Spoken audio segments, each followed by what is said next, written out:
Ikip Siliwangi semester 5 PGSD. Nah, sebelumnya Ibu terima kasih atas waktu dan kesempatannya telah memberikan izin untuk wawancara. Sebelumnya Ibu boleh memperkenalkan diri terlebih dahulu. Boleh. Perkenalkan, nama saya adalah Yutikawati SPD. Kebetulan di SD Barus Mandiri 2 sudah mengajar sekitar 4 tahun, kurang lebih 2 tahun AS, berarti 3 tahun 2 tahun ASN, 1 lagi honorer gitu. Ngajar di kelas 5, ini tahun kedua saya. Dan dari pertama honor sampai ini saya sekolah di SD Barus Mandiri 2, ngajarnya di SD Barus Mandiri 2. Ada lagi yang mau ditanyakan? Kenalan rumah. rumah saya di Cimahi, di Cipageran. Cukup mungkin ya Ibu perkenalannya. Jadi di sini tuh ada beberapa pertanyaan untuk wawancara, termasuk 3 aspek tentang kurikulum Merdeka. Yang pertama itu bagaimana kurikulum Merdeka menyesuaikan pembelajaran dengan kebutuhan dan potensi siswa di era saat ini. Kalau sekarang kan kurikulum Merdeka ya, alhamdulillah di SD kita ini udah semuanya menggunakan kurikulum Merdeka. Dengan menyesuaikan pembelajaran dan kebutuhan, mungkin kita sudah ada di zaman yang digital ya, era digital, tapi beberapa sekolah memang masih kurang untuk fasilitas digitalnya, untuk anak menerapkannya. Tapi kalau untuk guru, kita sudah harus mengikuti era digital karena desainnya itu lebih fleksibel sebetulnya gitu. Terus referensinya sangat relevan gitu. Salah satunya platform Merdeka Belajar bisa kita gunakan, seperti kalau kita mau mengevaluasi anak, kita bisa melalui kuis ataupun kita penilaian asesmen itu bisa menggunakan platform digital gitu. Biasanya di kelas 5 saya menerapkannya kayak Quizzes, terus Wordwall atau juga EduCaply. Nah itu masih agak jarang digunakan saya sebetulnya, cuman saya mencari-cari yang memang pembelajarannya itu yang menarik kepada anak. Lagi pertanyaan? Oh jadi menggunakan digital ya Ibu ya? Iya digital, karena terus simulasi kayak kelas 5 kan sebetulnya ada pembelajaran IPAS. Nah pembelajaran IPAS ini kita banyak metode pembelajaran, bukan metode sebetulnya, bahan ajarnya menggunakan digital. Kenapa? Karena kayak simulasi gitu. Kayak misalkan kita di bab 1 ada materi pernafasan, pendengaran, ya kita manusia gitu, tahu mendengar itu seperti ini gitu, tapi mereka tidak tahu prosesnya bagaimana gitu. Terus kalau kita disampaikan, kita tuh kayak bernafas, prosesnya tuh seperti ini, menghirup ke sini, tapi kan kita tidak bisa melihat dalamnya gitu. Makanya kita sebagai guru, sebagai pengajar menggunakan platform itu gitu. Kan sekarang banyak ya Teh, tinggal dicari aja gitu. Tapi yang lebih gampang itu, apalagi sekarang kita udah ada media pembelajaran dari pemerintah, itu lebih banyak untuk simulasi-simulasi pembelajaran, khususnya di IPAS kalau di kelas ini gitu. Baik.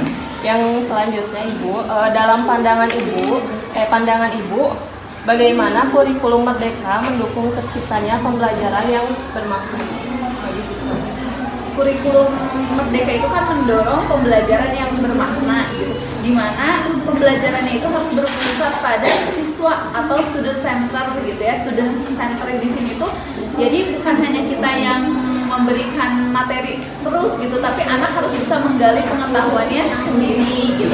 Kita sebagai guru yang mendampingi dalam artian mengarahkan itu betul atau tidak gitu, dan juga pembelajaran itu harus lebih kontekstual gitu ya. Jadi student center dan juga konseptual gitu, kontekstual gitu. Kalau di kelas ini untuk penerapannya ya, kayak sekarang mereka sudah masuk ke materi matematika gitu, itu harus kesinambungan antara pembelajaran lainnya, karena sekarang kan ada lintas disiplin ilmu ya. Nah disiplin ilmu itu berarti satu mata pelajaran tapi bisa untuk pembelajaran yang lainnya gitu, kayak matematika, seni, dan juga bahasa dalam kita menyampaikannya. Contohnya nih, mereka barusan habis seni rupa, belajar tentang simpul itu tekniknya, tapi produknya mereka harus tahu, bukan ngajarin simpul aja. Kalau di buku kan materinya hanya simpul gitu ya, terus bilangan cacah mereka hanya bisanya menghitung gitu, 50 tambah 50 atau pecahan dengan pecahan gitu. Tapi dengan adanya kurikulum merdeka itu pembelajaran yang lebih bermakna, bagaimana kita membuat pembelajaran itu bisa bermakna untuk anak, jadi bukan hafalan saja. Makanya digabungkan kayak sekarang mereka sedang bikin makna dari simpul yang tadi, mereka dikreasikan, mereka membuat ikat, kayu gelang, ataupun kayak oleh pantai gitu yang dream catcher yang gitu-gitu. Nah, mereka berinisiatif membuat karyanya masing-masing. Setelah itu nanti mereka akan dibazarkan gitu. Dibazarkan untuk apa? Pembelajaran matematika, berhitung gitu. Kalau misalkan uangnya 50.000, kembaliannya berapa? Berarti kan pengurangan gitu. Kalau misalkan dia punya uang 50.000, bisa dapat berapa? Berarti kan KPK dan FPB gitu. Nah, itu akan lebih bermakna kepada anak gitu pembelajarannya, bukan hanya kita menjelaskan bukan hanya menjelaskan, anak latihan, menjelaskan dan latihan. Jadi kurikulum merdeka itu menyenangkan sebetulnya. Cuman minusnya waktunya gitu, karena kan kita terbatas oleh waktu. Sedangkan kita pengen mengeksplor biar berpusat pada anak. Ibu, selanjutnya, sejauh mana guru di SD ini gitu Ibu mengembangkan modul ajar sesuai konteks dan karakteristik pada siswa? Kalau sejauh mana kebebasan guru, sebetulnya kita bebas mengeksplor apa yang kita perlukan di kelas, apa yang diperlukan anak gitu. Tapi balik lagi kita harus sesuai dengan ketentuan, dengan kode etik dan lain sebagainya, dengan peraturan lah gitu. Tapi untuk saat ini kebebasan itu sangat luas bagi guru. Salah satunya itu keunggulan dari kurikulum merdeka, seperti kami dibebaskan untuk memilih metode mengajar gitu ya. Terus strategi pembelajarannya kita bisa memilih, seperti saya bisa menggunakan PBL, PJBL gitu. Itu sudah belajar? Sudah. Ya.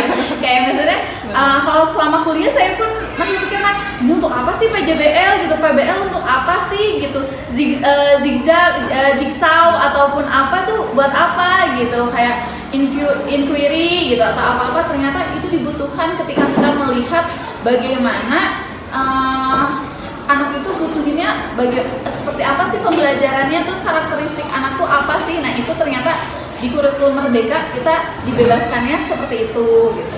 Kayak media kita bebaskan mau pakai apa gitu, mau pakai digital, mau pakai kita konkret dengan bikin-bikin gitu. Tapi kan ada plus minus. Kalau digital untuk asesmennya gitu ya, kita lebih mudah mengoperasikannya, tinggal kita yang nyiapin. Tapi minusnya anak tidak diperbolehkan, kalau di kelas ini ya, tidak diperbolehkan membawa HP gitu. Itu yang kebingungan gitu. Fasilitas lab komputer juga kurang. Kalau misalkan media nyata gitu, dengan media pembelajaran yang kita bikin, media dari kertas atau apa-apa, pasti itu membutuhkan waktu, membutuhkan biaya yang lebih. Mungkin itu plus minusnya. Pertanyaan selanjutnya Ibu, bagaimana strategi Ibu dalam mengintegrasikan nilai profil pelajar Pancasila dalam pembelajaran tematik? Kalau untuk mengintegrasikannya ya, dilakukannya sebetulnya secara implisit dan juga eksplisit, dimana kayak anak tuh digali untuk bernalar kritis gitu. Tapi bagaimana kita memacu anak untuk mau bertanya dan menjawab, itu kan hal yang susah ya. Ketika kita sudah memancing gitu, kayak ayo coba nak, ini pertanyaan ini gitu. Kadang anak-anak lebih memilih untuk diam, atau anak lebih memilih mengandalkan yang pintar gitu, kayak diam aja gitu, nyari aman gitu, nyari titik aman gitu. Sedangkan di sini itu kan strategi untuk mengintegrasi nilai-nilai profil Pancasila itu harus dari anaknya gitu. Nah, sebagai guru kita yang bisa kita lakukan hanya dengan melakukan pertanyaan tematik gitu. Pertanyaan yang anak itu kayak semangat untuk menjawab gitu. Dan satu lagi, kita harus membangun rasa kepercayaan diri mereka, bahwa ketika kalian berani, cukup dengan kalian mengacu jawaban salah atau benar, itu aja sudah mengintegrasikan nilai-nilai profil Pancasila gitu. Dengan kita, oke, mereka sudah berani, tinggal kita menguatkan gitu. Menguatkannya dalam hal apa? Ketika mereka menjawab salah, kita ngasih penguatan yang benarnya seperti apa gitu. Ketika mereka menjawab benar, mereka kita kasih bukan reward, tapi kita kasih apa ya, bahasanya itu kasih kayak tepuk pujian gitu ya. Kita kasih tepuk semangat, tepuk keren atau apa gitu. Artinya membangun mereka, oh iya ternyata aku bisa gitu. Dan juga ke teman-temannya, boleh kok kita kayak misalkan yang bisa menjawab kita nanti kasih bintang atau kasih poin gitu, karena biar teman-temannya bisa bernalar kritis dengan menjawab ataupun menyanggah gitu. Ketika temannya sudah menjawab, mereka bisa memberikan pendapat, oh ini kurang apa ya, atau ini sangat bagus atau apa gitu. Itu dalam berpikir kritis. Nah, kalau untuk kreatif itu mengintegrasinya seperti kreativitas itu bukan hanya dalam karya, tapi kreativitas itu dalam bentuk menjawab juga gitu. Anak menjawabnya jangan tidak textbook. Mereka bisa kreatif dalam menyusun kata-kata gitu dalam menjawab, itu sudah masuk ke kreativitas gitu. Atau dia memberikan ide ketika berdiskusi dengan temannya gitu, integrasinya. Kalau nilai-nilai Pancasila yang lainnya mungkin dari keimanan gitu ya, saling toleransi kan itu juga bisa. Pertanyaan selanjutnya Ibu, menurut Ibu bagaimana keterlibatan orang tua dan lingkungan dalam mendukung implementasi kurikulum merdeka ini? Berarti ini keterlibatan orang tua dan sekitar ya. Ini dari sebelumnya dengan berbagai revisi sebetulnya sudah baik gitu. Apalagi sekarang kita itu antara guru, GTK sekolah, orang tua dan lingkungan sekitar itu memiliki andil yang besar gitu. Dalam artian dalam pendidikan anak kita harus perlu kolaborasi gitu. Kolaborasi dalam hal apa? Bukan hanya menanyakan kabar saja, kayak misalkan dalam artian Bu anak saya tidak masuk gitu. Tapi dalam kita berkomunikasi dan juga sosialisasi antara apa yang dibutuhkan sekolah.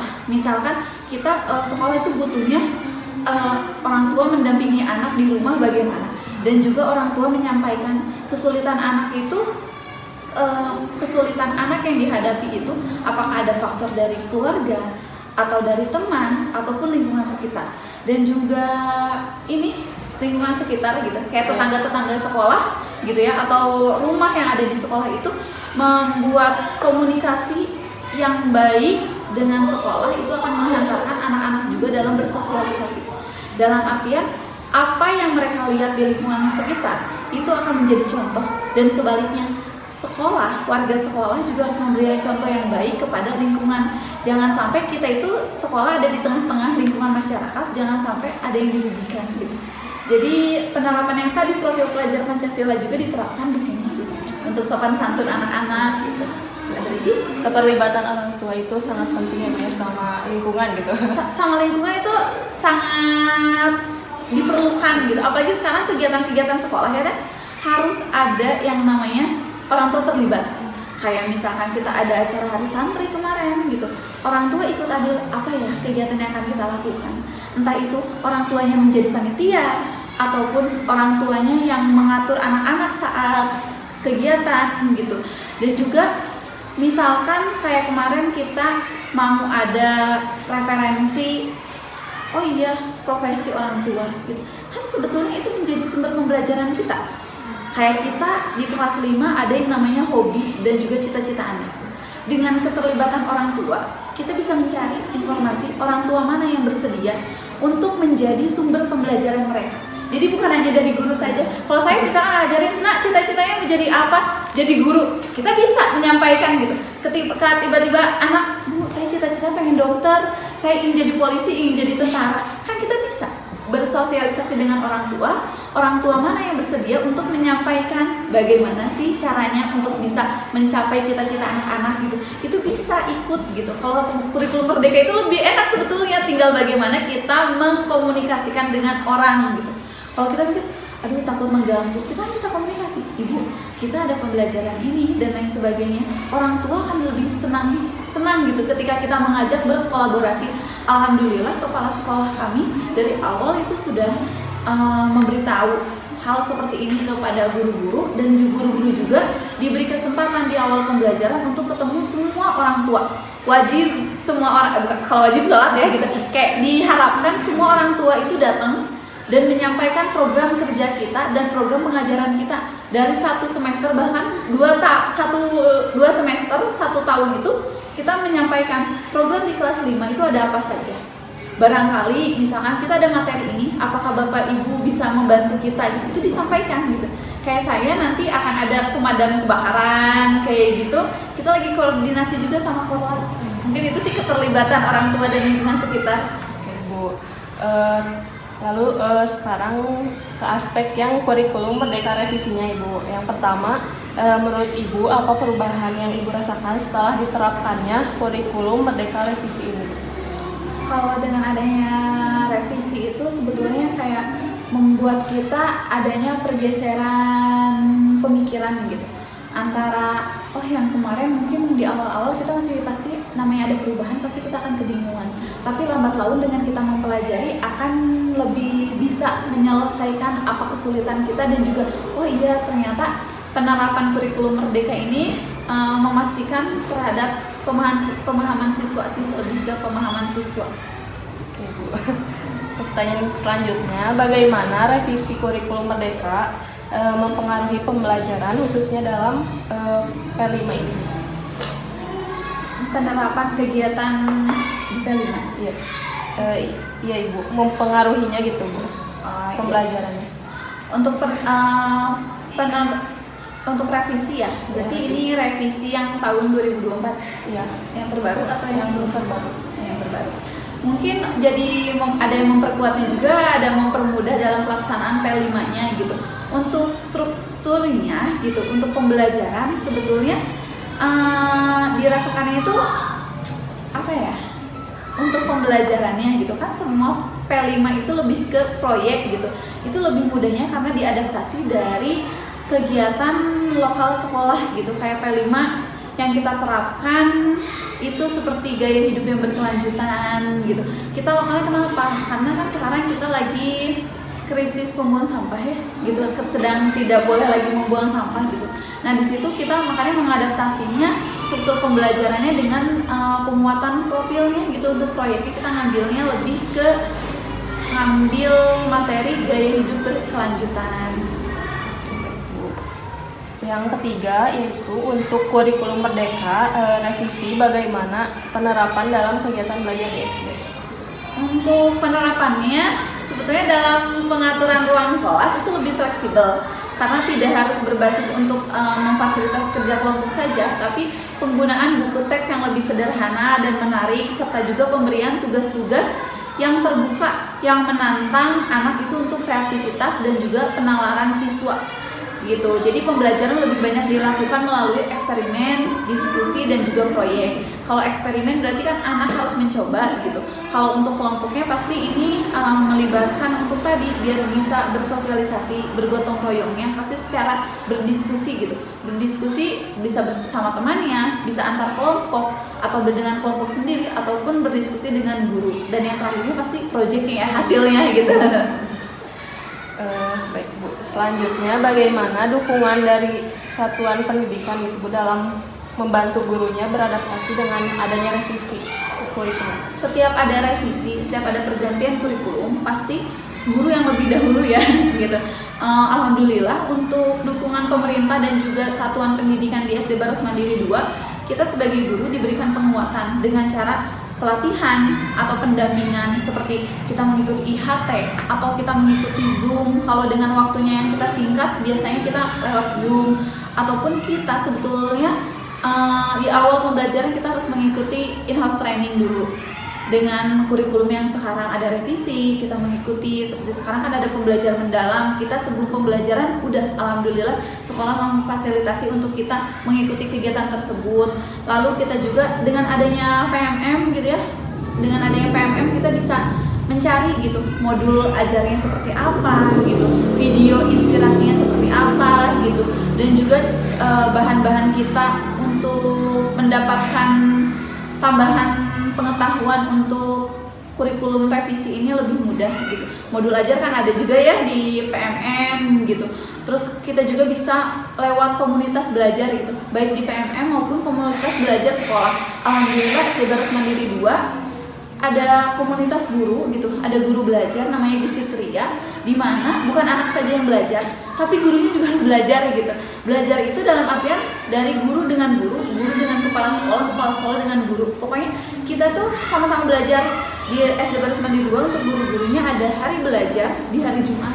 Jadi anak-anak udah beres mengajar, sambil menunggu waktu jam absen pulang, kita semua guru itu berkumpul, kita belajar apa sih yang baru, informasi apa dari Kemendikbud yang baru, kita kaji bareng-bareng, kita pelajari bareng-bareng, jangan sampai kita ketertinggalan gitu dengan banyaknya perubahan-perubahan yang terjadi di Indonesia, terutama di pendidikan Indonesia ya gitu.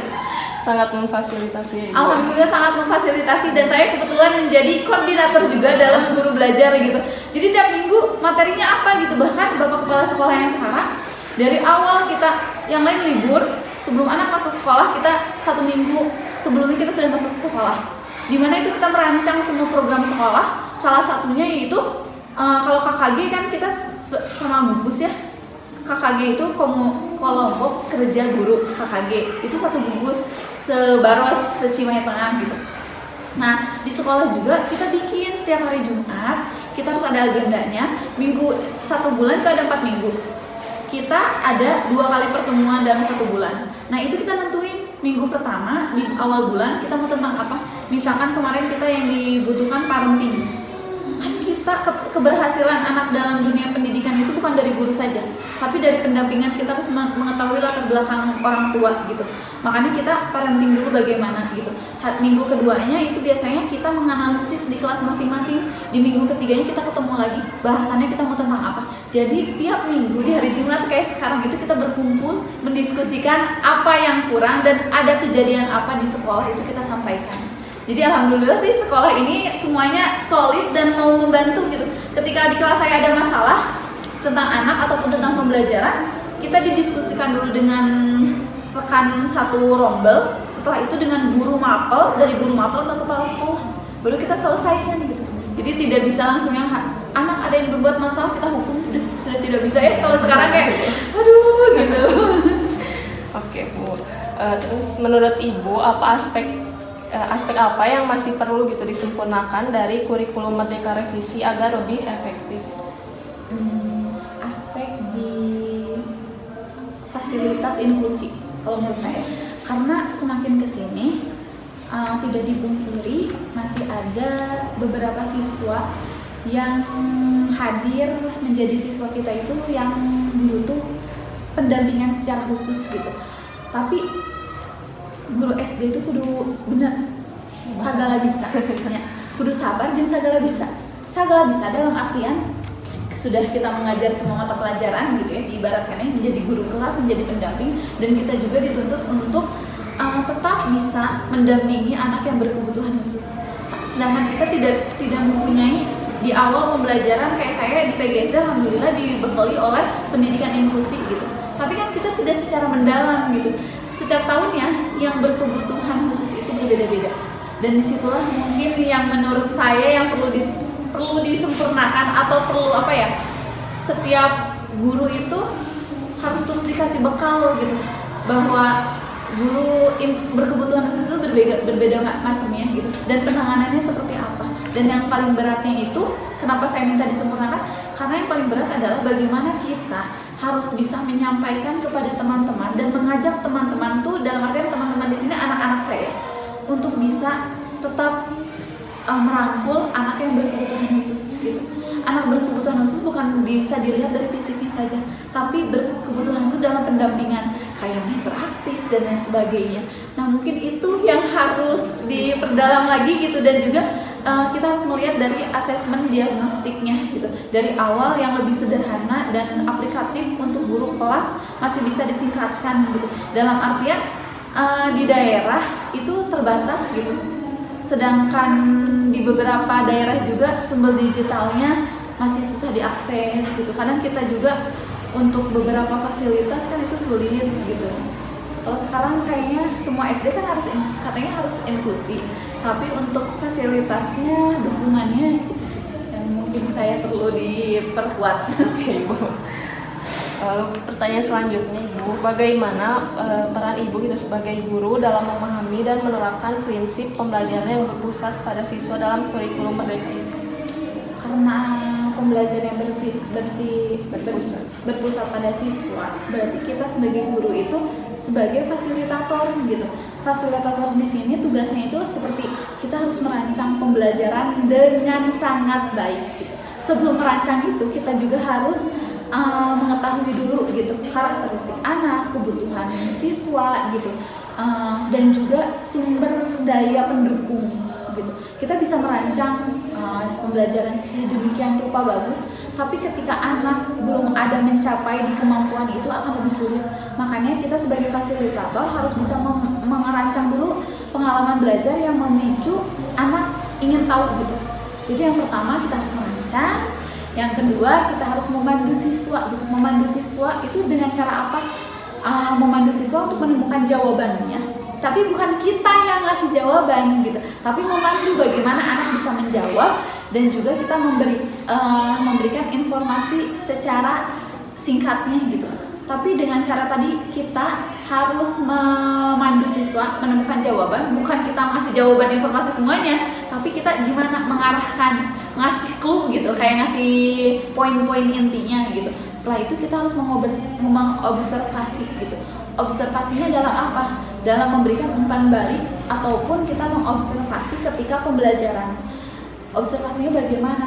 Dari awal kegiatan mereka, terus yang kedua saat kegiatan kita mengobservasi ada anak yang diam saja ataukah anak yang itu aja yang mengerjakan gitu ya, baik ngerjain sendiri ataupun berkelompok gitu. Terutama dalam berkelompok ya, anak tuh ada yang diem aja, ada anak yang kamu yang ngerjain, dia ada yang ngerecokin gitu. Nah di situ tugas kita mengobservasi apa nih, untuk apa, mengevaluasi pembelajaran selanjutnya. Anak yang hiperaktif, anak yang aktif terus, jangan tidak disatukan gitu. Tapi kita bagaimana ya mendorong dia ikut terlibat dalam pembelajaran. Itu tugasnya observasi. Dan juga kita kenapa sih harus observasi? Untuk mengetahui pemahaman anak sejauh mana. Jangan sampai kita walaupun sebagai fasilitator ngasih tugas saja, kita meninggalkan gitu. Mereka diskusi sendiri. Kan katanya berpusat pada siswa, tidak seperti itu. Anak memang menggali sendiri, tapi kita ada di dalam ruangan untuk apa? Kan anak kadang bertanya, bu gitu. Kita harus bisa ada di sekitaran mereka gitu. Jadi mereka itu tetap ada dalam pengawasan kita gitu. Terus yang terakhir ada penyesuaian gitu. Penyesuaian dalam hal pembelajaran berdasarkan respon dan juga minat anak gitu. Di sini menyesuaikan pembelajarannya yang tadi, anak itu sebetulnya bosan kalau berkelompok terus, bosan kalau pembelajarannya PBL terus nyari masalah terus menyelesaikan masalah terus. Berarti kita harus mengganti gitu, menyesuaikan. Kalau sekarang kita sudah pakai anak terus mencari masalah, menyelesaikan masalah gitu, berarti kita langsung deh ke pembelajaran yang banyak gamesnya. Tapi balik lagi, anak tetap mendapatkan inti pembelajarannya, pemahamannya lebih mudah gitu. Mungkin itu. Selanjutnya, menurut Ibu bagaimana pembelajaran tematik dapat meningkatkan capaian pembelajaran di kurikulum Merdeka? Pendekatan tematik ya. Pendekatan tematik terpadu sangat bagus ya, karena menghubungkan berbagai disiplin ilmu dalam suatu tema yang kontekstual. Misalnya temanya tuh bangun ruang untuk mencapai CP apa berarti kalau bangun ruang? Matematika ya gitu. CP matematika gitu pada volume. Tapi ada juga CP IPAS-nya. CP IPAS-nya untuk apa? Capaian pembelajarannya kayak sifat dari bahan yang kita gunakan gitu. Terus CP Bahasa Indonesia untuk apa? Anak itu ketika menghubungkan berbagai disiplin ilmu, setiap kegiatan ada yang dipresentasikan, ada yang tidak gitu. Tapi dengan tadi misalkan ngambil capaian pembelajaran matematika dari bangun ruang, berarti mereka bikin kan gitu, mencari gitu. Bagaimana itu bisa bahasa Indonesia kita presentasi, berkomunikasi, bagaimana anak merangkai kata, berani tampil, dan juga mengkomunikasikan dengan bahasa yang baik, jelas, terutama ya kadang-kadang anak di depan ya gitu kan. Jadi kan di situ keberanian anak itu harus dipicu gitu. Jangan sampai anak itu malu, tapi sama kita dianturin aja, tahu dia malu gitu. Kalau kayak gitu dia bakal malu terus. Sedangkan pada dunia nyatanya, dunia di luar, mereka kan harus bersosialisasi. Kalau di sekolah guru bisa memaklumi, kalau di luar ini tuh anak teh nggak sekolah gitu, misalkan kayak gitu. Stigma orang-orang di luar itu kan pasti berbeda-beda gitu. Jadi diajarkan di mana? Ya kita, karena kita bisa bersosialisasi karena banyak warganya. Baik Ibu. Selanjutnya, bagaimana ibu dapat menumbuhkan karakter dan kompetensi dasar siswa melalui kegiatan proyek dan pembelajaran kontekstual? Guru ya, menumbuhkan karakter dan juga Kompetensi dasar melalui kegiatan proyek sama kontekstual gitu. kalau ini kayaknya karakter dan kompetensi tumbuh secara alami ketika siswa terlibat dalam proyek yang bermakna. Contohnya dalam proyek peta budaya kelas gitu, karena di situ mengasah siswa secara tidak langsung mengasahnya itu dalam artian mengasah kolaborasi gitu lewat proyek gitu, menumbuhkan karakter dan kompetensi gitu ya kegiatan, karena dengan kolaborasi tadi bekerja dalam tim gitu. Ada anak yang memiliki tingkat pusat yang lebih tinggi gitu, kayak dia pengen menjadi center gitu kan, itu tidak bisa dalam tim gitu, itu harus ada kolaborasi. Jangan sampai anak juga menyalahkan, kalau anak saling menyalahkan akan menimbulkan bullying, betul? Kan nuduh-nuduh gitu, pasti kayak kamu sih gara-gara kamu, dan itu kolaborasi di situ sangat diperlukan gitu dalam suatu proyek tidak akan jadi ketika tim tidak kompak, betul? Ketika kolaborasi tidak sama gitu, kayak saya dengan ibu atau teteh ya gitu ya. Saya dengan teteh akan membuat misalkan satu proyek. Kalau kata saya ini mah gini, kata teteh nggak bisa ini gini, proyeknya jadi enggak kan gitu. Makanya di situ kayak untuk menumbuhkannya itu secara alami dari mana? Dari kolaborasi anak. Terus dari apa lagi? Dari komunikasi. Kalau saya pakai nada tinggi, teteh bakal nada tinggi nggak? Iya kan gitu. Tapi kalau saya pakai perlahan, teteh juga mau marah kayak malu kan kayak. Nah itu.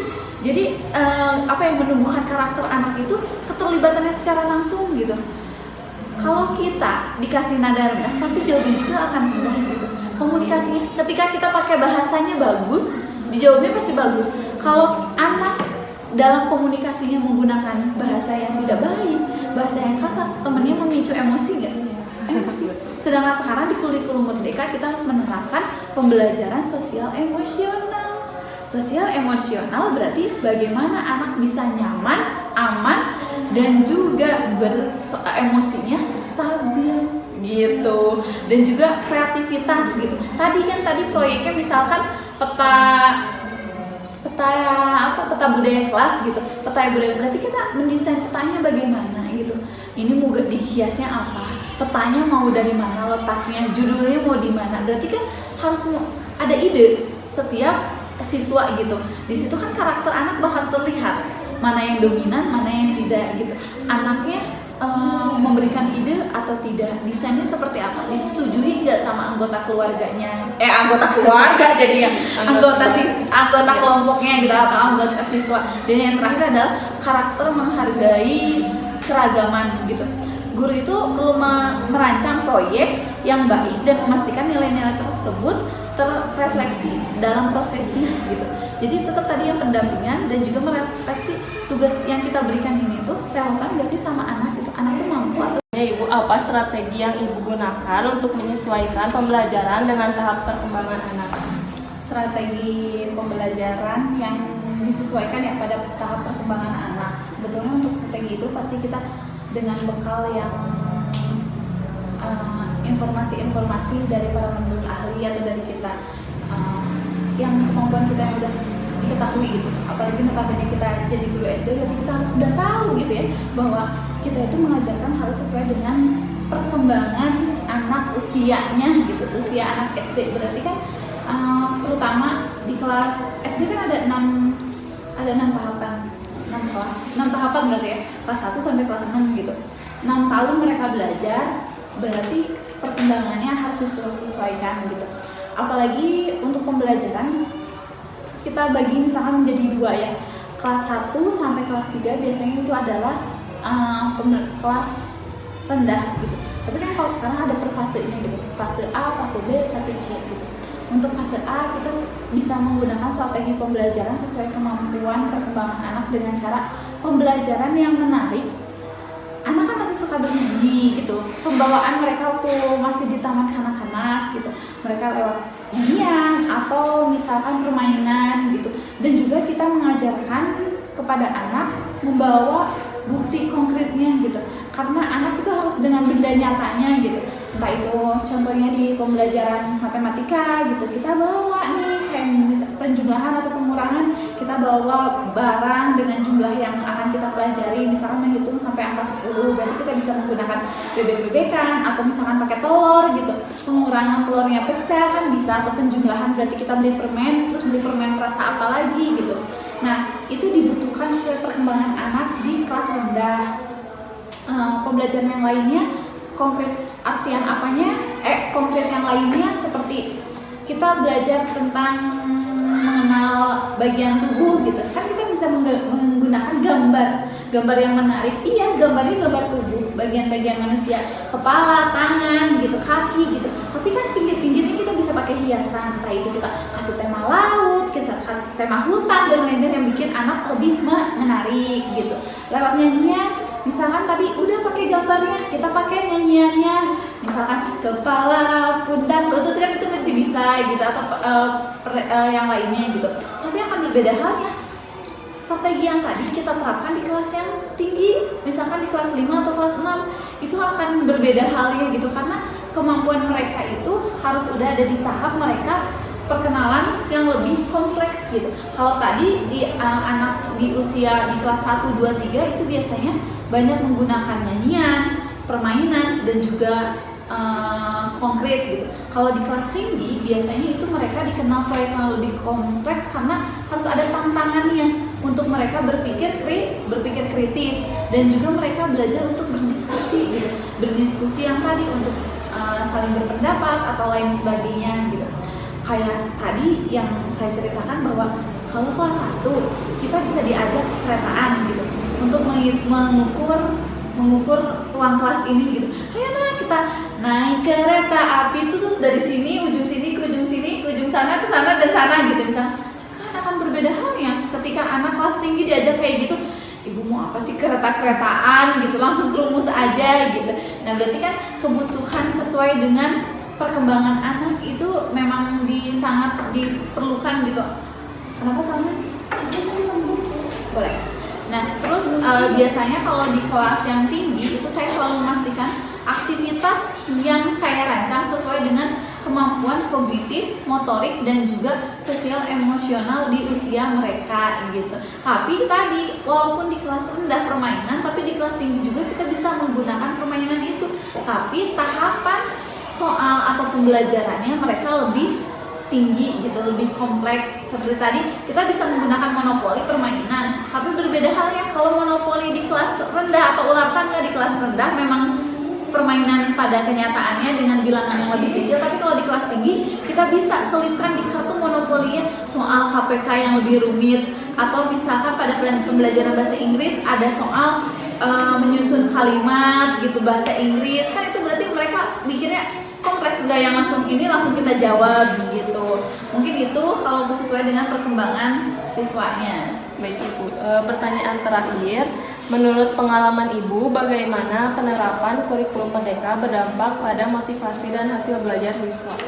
Untuk dampaknya itu sangat positif kurikulum merdeka ini, karena motivasi siswa menjadi meningkat gitu, karena mereka lebih didengar gitu, mereka lebih tidak ada rasa takut kepada guru gitu, didengar apa yang mereka butuhkan, apa yang mereka mau, dan kita juga lebih bisa mendengar mereka dengan tadinya ada umpan balik dan juga refleksi ya gitu. Kita bisa tahu, oh ternyata anak itu lebih sukanya pembelajaran yang seperti ini, strategi pembelajaran ini yang mereka suka, model pembelajaran ini yang mereka suka, dan mereka butuhkan itu ini ketika mereka jenuh, ketika mereka sudah tidak konsentrasi gitu. Jadi mereka akan lebih merasa didengar dengan adanya kurikulum merdeka, karena tadi pembelajaran ini kan berpusat pada mereka gitu, pemahamannya juga sesuai dengan rasa ingin tahu dianya sendiri gitu. Dan juga untuk antusias mereka akan lebih meningkat gitu. Kenapa? Karena mereka lebih banyak mengerjakan proyek, atau mereka akan lebih banyak berdiskusi, bertukar ide gitu, berpendapat dengan temannya. Selain itu, untuk kurikulum merdeka ini kan tidak berpacu pada hanya nilai atau hasil pembelajaran. Hasil pembelajaran itu asesmennya bukan hanya nilai saja, tapi asesmennya dari berbagai macam gitu. Ada dari as learning, for learning gitu ya. Nah itu kita hasil pembelajarannya itu dari mereka awal, proses, dan juga akhir gitu. Tadi bisa lewat observasi gitu. Kita bisa menilai, nilai itu tidak hanya angka saja, tapi perkembangannya CP itu tercapai ketika anak memang sudah memahami atau tidak, bukan dari nilai anak. Kalau dulu KKM, anak nilainya 50, kita harus masih remedial. Terus, taunya udah remedial, nilainya masih di bawah lagi, remedial lagi, sampai di tahap pengayaan, terus aja kita targetannya nilai. Tapi dengan kurikulum merdeka, mereka akan menyesuaikan hasil belajar siswa itu bukan hanya dari nilai saja, tapi bisa melalui asesmen yang lain pada prosesnya dan juga pada awal pembelajaran mereka gitu. Dan juga berarti bukan nilai kognitif saja, tapi dari nilai keterampilan mereka, dari mereka bersosialisasi itu ada hasilnya gitu pada kurikulum merdeka. Dan juga siswa menjadi lebih berani menyampaikan pendapat, tidak ada rasa takut gitu, tapi mereka harus berani juga gitu. Ketika ada teman yang salah, ketika mereka menjawab salah, mereka akan lebih bisa menerima, oh iya, apa ya yang betulnya, ini kenapa salah ya gitu. Berarti mereka akan terlibat langsung dalam menyelesaikan permasalahan yang dia hadapi gitu. Terus dalam mampu bekerja sama, berpendapat, dan juga tidak takut untuk mencoba. Tadi dengan melakukan berbagai eksperimen ataupun percobaan, mereka kan tidak semua pembelajaran itu harus berhasil, ya. Tidak semua yang kita lakukan itu harus berhasil. Semuanya ada prosesnya. Di mana? Nah di sini dengan adanya kurikulum merdeka, kepercayaan diri mereka berpendapat. Ketika ide mereka tidak diterima oleh temannya, tapi kan mereka bisa berdiskusikan. Oh iya, terima kasih atas sarannya. Ada saran lain. Oh sebaiknya kalau kata saya harus gini gitu. Jadi ketercapaian sesuatu hasil belajar anak itu melalui proses yang panjang gitu, dan anak akan lebih terlibat dan juga akan lebih bermakna gitu. Mungkin itu saja, dan tidak takut untuk mencoba. Dengan mereka berani berpendapat. Ibu, mungkin segitu saja untuk pertanyaan wawancara tentang kurikulum merdeka ini. Jawaban yang sangat luar biasa dan bermanfaat untuk kami sebagai mahasiswa. Mungkin cukup sekian. Wassalamualaikum warahmatullahi wabarakatuh. Waalaikumsalam warahmatullahi wabarakatuh.